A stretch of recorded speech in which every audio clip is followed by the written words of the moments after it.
Vamos lá, pessoal. Agora é o seguinte. Vem os artigos 116, 117. Eu até levei um material para vocês. Eu deixei um material dizendo... O artigo 116, ele vai nos falar dos deveres do servidor. E o artigo 117 vai nos falar das proibições. Eu deixei um material exatamente falando sobre isso. Também é decoreba, por isso nós podemos ir seguindo. Agora, vamos direto para o 118. O 118 nos fala da acumulação de cargos, empregos e funções.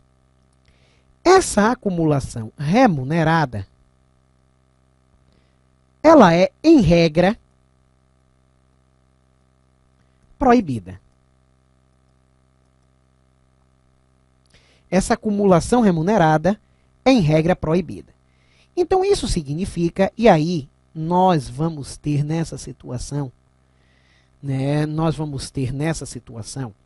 uma hipótese em que, quando se fala de acumulação de cargos e quando se fala da proibição, ela se estende também a empregos e funções em todas as entidades federativas e suas entidades da administração pública indireta. O que é que isso quer dizer? Que se eu tenho um cargo da União, eu, em regra, não posso ter outro cargo da União, não posso ter um cargo no Estado, não posso ter um cargo no município, tá? Não posso ter um cargo no Distrito Federal e em nenhum de seus órgãos, autarquias, fundações, empresas públicas e sociedades de economia mista. Então vejam que a proibição acaba sendo uma proibição bastante ampla, tá certo?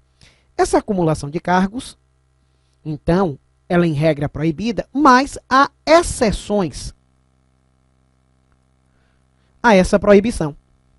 E, João, quais são essas exceções? Nós vamos trazer o seguinte.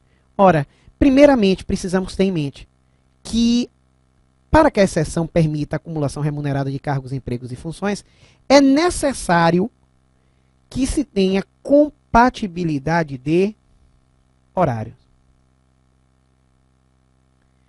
Essa compatibilidade de horários, então, significa que não é possível que um horário se sobreponha a outro. Inexistindo compatibilidade de horários, mesmo dentro das exceções apontadas na Constituição, a acumulação não será possível. Quais são as exceções? Vamos lá. 2 cargos de professor. E desde que haja compatibilidade de horários. Então, 2 cargos de professor. B. Um cargo técnico ou científico com um cargo de professor. Gente, cuidado para não confundirem o nome com a natureza do cargo. Muitas vezes eu tenho um nome de cargo chamado técnico, técnico do TRT, técnico do TRE, acontece muito, técnico do INSS, mas que não são cargos técnicos. Cargos técnicos ou científicos são aqueles que necessitam de uma específica formação para o desenvolvimento de suas atribuições. É o que vai acontecer, por exemplo, quando se tem um cargo de magistrado, onde o sujeito deve ser bacharel em direito, pelo menos, ou um cargo de médico, onde se tem aí uma formação específica. Quando não se exigir formação específica, o cargo não é considerado técnico e nem científico, tá certo? Nós ainda temos 2 cargos de profissionais da saúde. Antigamente se dizia que eram 2 cargos de médico, hoje de profissionais da saúde. Nós temos dentistas, nós temos enfermeiros, nós temos fisioterapeutas, todos esses são cargos vinculados à saúde. Então, 2 cargos de profissionais da saúde, nós acabamos podendo ter a acumulação remunerada, desde que exista compatibilidade de horários. Não existindo compatibilidade de horários, ainda que nessas hipóteses a acumulação não será possível. Há outras 3. Ainda se fala de um cargo efetivo com cargo em comissão. Se fala de um cargo efetivo com uma função de confiança. E se fala de um cargo efetivo com o mandato eletivo de vereador. Nós até vimos isso. Nessas hipóteses, nós vamos ter aqui a acumulação remunerada possível, desde que exista compatibilidade de horário. Não havendo compatibilidade de horário, não tem como a acumulação ser permitida, ok? Pois bem, de outro lado, meus caros, também devemos notar a seguinte situação, tá? A norma vai nos dizer, primeiramente, Não é permitida a acumulação remunerada de 2 cargos em comissão. Isso nós já vimos. Não é permitida a acumulação remunerada de 2 cargos em comissão, salvo na qualidade de interino. O que é qualidade de interino? Observamos na aula anterior. Quando o sujeito tem um cargo em comissão, outro cargo em comissão fica vago. Quando outro cargo em comissão fica vago, ele, enquanto a administração não nomeia um novo servidor, ele vai exercer as atribuições daquele cargo juntamente com as atribuições do cargo que já possui. Mas vai escolher a remuneração. Ele vai escolher se pretende receber a remuneração pelo cargo que já está ou naquele cargo na qualidade de interino. Tá certo? Pois bem. Também há uma vedação, e essa vedação é muito interessante, que é a da tríplice acumulação.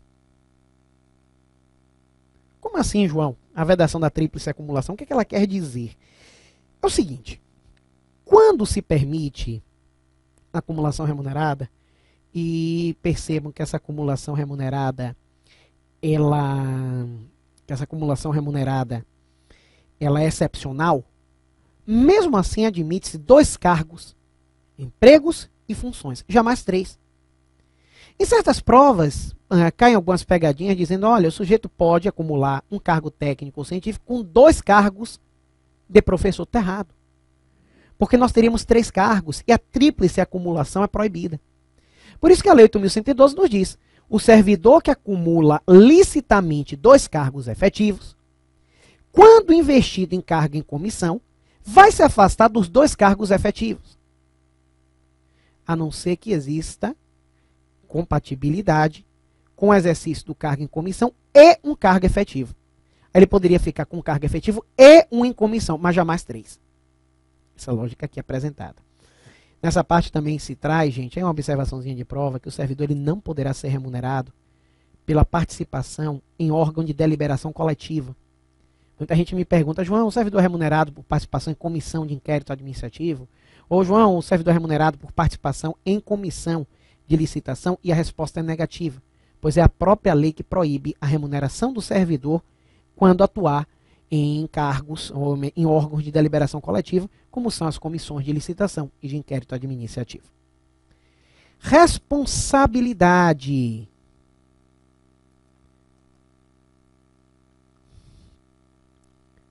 Mas peraí, gente. João, por favor, o que é responsabilidade? A gente está acostumado a esses termos simples, gente.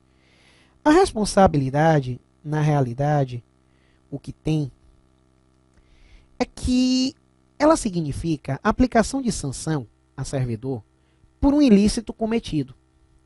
Então, se eu cometo um ilícito, esse ilícito, na realidade, ele vai acabar por trazer como consequência uma sanção. Então, pode-se dizer o seguinte, o servidor será sancionado, a mesma coisa que afirmar o servidor será responsabilizado. É lógico que o ordenamento jurídico é um só, mas há uma subdivisão em disciplinas para auxiliar o seu entendimento. Por isso, há várias sanções. Cada uma delas tem seus próprios efeitos e está vinculada basicamente a uma disciplina. Por isso que, assim como há várias sanções, também há várias responsabilidades. A norma diz que o servidor será responsabilizado civil, penal e administrativamente pelo exercício irregular de suas atribuições. O que se considera como responsabilidade civil? Na responsabilidade civil, meus caros amigos, o que nós temos é que há um ato omissivo ou comissivo. Um ato omissivo ou comissivo. Então, ato omissivo, na verdade, é uma omissão. Ato comissivo é uma ação. Então, ocorreu uma ação ou uma omissão. Dolosa ou culposa, que haja causado dano ao patrimônio público ou dano a terceiros. Eu sei que vocês podem estar se perguntando, mas João, dano a terceiros, o que é que significa? Porque tudo bem, o servidor causou dano a uma pessoa estranha à administração. Mas o que é que significa isso? Por que ele tem que indenizar? Porque o que acontece é que quando o servidor causa dano a terceiro, o Estado, nesse caso a União, tem que indenizar aquele dano. E quando a União indeniza, ela se volta contra o servidor na chamada ação regressiva, para que o servidor ressarça os cofres públicos, indenize os cofres públicos de um valor que de lá saiu para indenizar alguém por responsabilidade do servidor. Daí que a Lei 8.112 vai dizer que o servidor responde perante a administração em ação regressiva, quando o dano é causado a terceiros. Tá certo? Também é bom que se diga que caso o servidor venha a falecer, essa ação correrá contra os seus herdeiros, mas só até o limite da herança recebida. Se o dano for superior à herança recebida, o que ultrapassar a herança, os herdeiros não respondem. Tá certo? Pois bem, a responsabilidade ainda pode ser penal. E a responsabilidade penal, ela abrange os crimes e as contravenções praticadas pelo servidor nessa qualidade. Praticadas pelo servidor nessa qualidade, na qualidade de servidor. Crimes e contravenções. Contravenção é chamada também de crime anão. Por que crime anão? Porque são delitos menores. Já caiu na prova dizendo que a responsabilidade penal do servidor só existe no cometimento do crime. O só deixou a questão errada. Pois, na realidade, as contravenções cometidas pelo servidor também trazem a sua responsabilidade penal. Não tenham dúvida disso. Tá certo? Então, os crimes e contravenções causados pelo servidor, na qualidade de servidor, causam a responsabilidade penal. E a responsabilidade administrativa? Essa responsabilidade administrativa surge no exercício irregular das atribuições do servidor. Então, no exercício irregular das atribuições do servidor, nós temos aqui, né, a responsabilidade administrativa. Então, é nessa situação que nós podemos observar, tá certo? Agora, gente, se as responsabilidades são diferentes, as sanções também são diferentes, me perdoem. O que é que ocorre? A sanção civil está relacionada à indenização. A sanção penal está relacionada ou com pena restritiva de direitos ou com pena privativa de liberdade. E a sanção administrativa está relacionada ao vínculo entre o servidor e a administração pública, podendo, no máximo, rompê-lo, é a chamada demissão. Tá? Segundo a norma, essas responsabilidades que nós acabamos de ver são independentes entre si. E se são independentes entre si, elas podem cumular-se. São independentes entre si e podem cumular-se. No caso, então, dessas responsabilidades, percebe-se que não é porque o servidor já foi sancionado, né, com a responsabilidade civil que esse servidor ele vai acabar, né, que esse servidor ele vai acabar não podendo ser responsabilizado penal ou administrativamente. Tome muito cuidado com isso, tá certo? Se o servidor foi punido civilmente, mas o ato dele também ofendeu regras penais e administrativas, ele pode, pelo mesmo fato, ser punido nas três esferas. Isso tudo porque as responsabilidades são independentes entre si, e por serem independentes entre si, essas responsabilidades podem acumular-se. Mas nós podemos interpretar um pouquinho além isso que diz a lei. Porque entendam bem, quem aplica a responsabilidade penal é o judiciário. A administração não tem competência para aplicar a responsabilidade penal.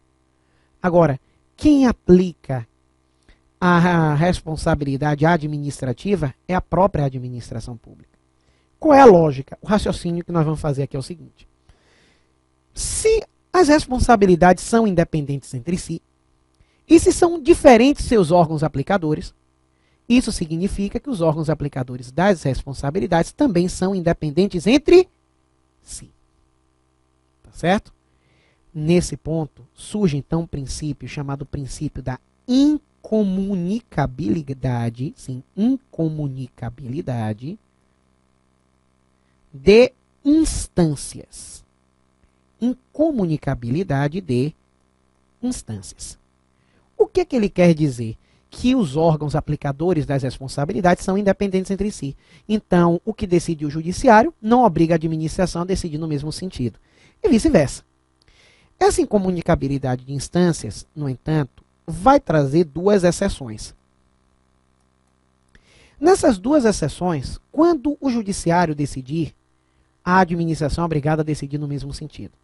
As duas exceções dizem respeito à absolvição. Mas não é qualquer absolvição penal, não.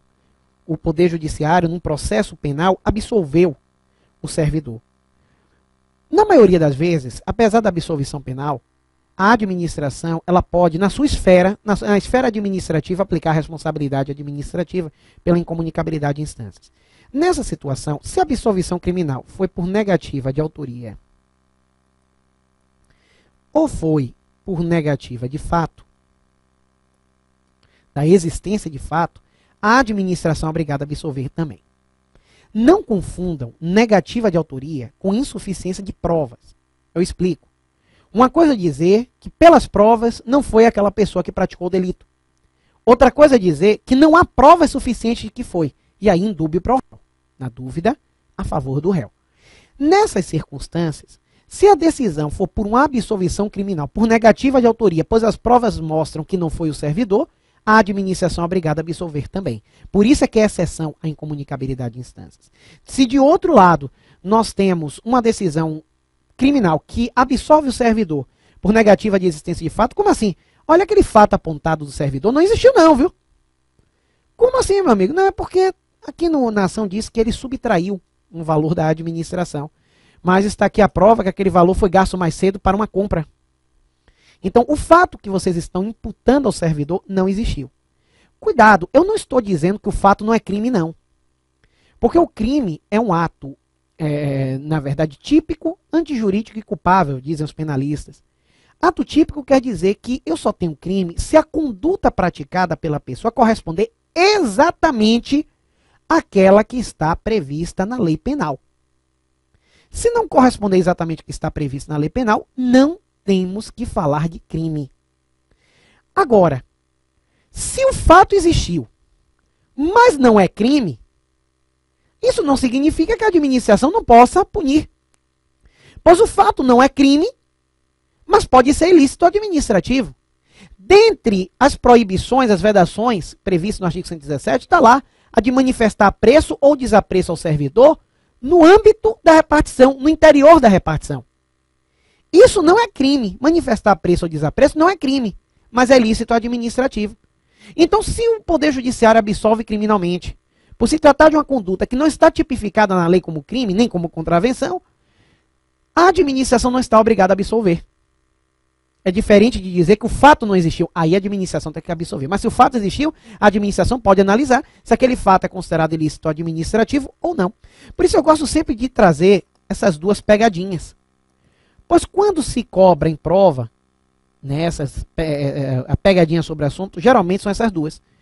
Pegadinha A, insuficiência de provas. Pegadinha B, absolvição por fato atípico. As duas. Insuficiência de provas e absolvição pelo fato atípico. Agora, vejam só essa situação. O que é que nós temos aqui? Primeiramente, a insuficiência de provas. O Poder Judiciário pode ter absolvido criminalmente o servidor por entender não existirem provas suficientes. A administração, no âmbito de sua atuação, pode entender que aquelas provas, no entanto, são suficientes para trazer uma responsabilização administrativa. Tá? Diferente de se já falamos, negativa de autoria é uma coisa, insuficiência de provas é outra. Na negativa de autoria, a administração é obrigada a absolver também. Na insuficiência de provas, não. A mesma coisa com o fato atípico. O fato existiu, mas não é crime. Tudo bem, pode não ser crime, mas ser ilícito administrativo. E se for ilícito administrativo, a administração poderá atuar da mesma maneira. Tá certo? Então, vamos embora. Agora, meus caros, vejam só. Voltando para a responsabilidade administrativa, porque é ela que nós vamos aprofundar, já que é assim que a lei faz, é importante se observar que as sanções administrativas, as sanções administrativas, na realidade, elas são chamadas de sanções disciplinares. Então, quando vocês virem o termo pena disciplinar, vocês sabem que estamos falando das sanções aplicadas por conta de ilícitos administrativos ao servidor. Tá? Mas essa pena disciplinar, ela deve estar prevista em lei. não se admite uma sanção disciplinar que não esteja prevista em lei. Nesse ponto, a lei traz as sanções no artigo 127. E que sanções são essas? Ela vai falar nas sanções de advertência, de suspensão, de demissão, de cassação de aposentadoria e disponibilidade, de destituição de cargo em comissão e de destituição de função de confiança. Então, essas aqui são as sanções disciplinares que podem ser aplicadas para o servidor faltoso, tá? Que falta com seus deveres ou que transgride as suas vedações. Há também a multa, mas a multa ela não é aplicada de forma autônoma. A multa, na realidade, ela vai ser aplicada apenas e tão somente como substituição da suspensão, como veremos daqui a pouquinho. Nesse ponto, observe o seguinte. E, aliás, volta aqui para mim. Antes, o artigo 128 fala da razoabilidade e da proporcionalidade, pois para aplicar alguma penalidade, há necessidade de se ter nessa configuração dessa análise em mente todas as circunstâncias que ocorreram juntamente com a infração. Então vai se observar a gravidade, os danos que dali vieram para o serviço público, as circunstâncias agravantes e atenuantes, os antecedentes do servidor, tudo isso é observado. E para a aplicação de qualquer sanção, é necessária a fundamentação. Então tem que se fundamentar o porquê de ter se aplicado certa sanção ao servidor, além do processo que garanta ampla defesa e contraditório, por óbvio. Ora, mas a norma vai nos trazer da seguinte maneira, começando pela advertência, artigo 129. A advertência, meus caros amigos, ela vai ser aplicada sempre por escrito. A advertência vai ser aplicada sempre pela forma escrita. E se a advertência é aplicada sempre pela forma escrita, isso significa que não se admite advertência oral e que a advertência é uma sanção. Apesar de ser a sanção mais leve, é uma sanção. Então, até mesmo para aplicar a advertência, eu preciso de ampla defesa contraditória. Em que hipótese se aplica a advertência? Vamos lá. A. Aplica-se na ofensa aos deveres do servidor público. Então, nós temos aqui o artigo 116. Agora sim, gente, ofensa aos deveres do servidor público, a não ser que essa ofensa tenha que acarretar a aplicação de uma sanção mais grave. Mas, normalmente, a ofensa aos deveres acaba sendo punida com advertência. Isso também está no material que a gente enviou. A ofensa às proibições previstas no artigo 117, incisos 1º ao 8º, e o inciso 19. Tá? Nessas circunstâncias é aplicada a advertência. Pois bem, nós ainda vamos observar a suspensão. A suspensão ela pode ser aplicada por até 90 dias, com uma exceção. Há uma suspensão específica prevista no artigo 130, parágrafo 1º da Lei 8.112, que é a suspensão para aquele servidor que se nega a adotar as providências determinadas pela autoridade superior. Esse servidor que se nega a fazer isso, ele ficará suspenso, no que diz respeito a exames médicos, se a autoridade determina que ele vá fazer alguns exames médicos, alguma perícia médica, e ele se recusa, ele fica suspenso pelo prazo de até 15 dias. Mas nesse caso específico da determinação para perícia médica não cumprida pelo servidor. Nas demais hipóteses, a suspensão pode se dar por até 90 dias. Em que situações? Vamos lá. A. Quando há reiteração de conduta punida com advertência. Então o sujeito acabou sofrendo advertência, porque praticou um dos atos vedados em lei e acabou ali previsto no artigo 117, inciso 1º, 8º e 19, ou porque desatendeu um dos deveres e advertido. Depois ele é advertido de novo. Nessa segunda advertência, ele já poderá ser suspenso. B. Nas hipóteses de ofensa ao previsto no artigo 117, incisos 17 e 18. Aqui se pode aplicar a suspensão diretamente, sem necessidade de se aplicar antes a advertência. Certo? Agora, lógico que cabe à autoridade competente para aplicar a penalidade verificar razoavelmente, de forma proporcional, qual é o tempo suficiente necessário para a aplicação da suspensão, não podendo exceder os 90 dias. Tá certo? É possível ainda que essa suspensão ela seja substituída pela pena de multa. Como assim? Nós já sabemos que o problema de escassez de pessoal na administração é crônico. Nós sabemos que a escassez na administração é crônica. E se a escassez é crônica, isso significa que tirar mais servidores, além daqueles que são necessários, pode acarretar para o serviço público um problema ainda maior do que se mantiver aquele servidor. Como na suspensão nós temos o afastamento do servidor sem remuneração por até 90 dias, eu posso substituir, e isso é uma determinação discricionária da administração, eu posso substituir a pena de suspensão pela de multa. Quando eu substituo a pena de suspensão pela pena de multa, isso significa que os dias em que o servidor estaria suspenso, ele vai ser obrigado a continuar no serviço, mas vai receber apenas 50% de sua remuneração ao vencimento. Os outros 50% são retidos a título de multa. Tá certo? A única hipótese de aplicação de multa ao servidor, de acordo com a Lei 8.112, é quando há substituição da pena de suspensão. Pois bem, vale ressaltar que as penas de advertência e de suspensão ficam registradas no assentamento individual do servidor. Então, elas vão registradas nesse assentamento individual. Só que há um cancelamento desse registro no caso da advertência, quando se passam 3 anos, e da suspensão, quando se passam 5 anos, sem que o servidor tenha cometido uma nova infração. Imaginem um servidor que foi punido com advertência.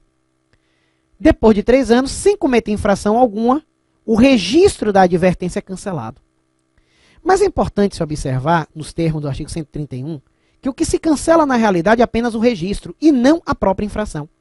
Por isso, é que esse artigo 131, parágrafo único, chega a nos dizer o seguinte: esse cancelamento não produz efeitos retroativos, quer dizer, cancela-se daqui para frente. Os efeitos já produzidos pelas sanções são efetivamente mantidos. Tá certo? Então, era o que nós tínhamos para dizer na aula de hoje. Nós fomos até o artigo 131.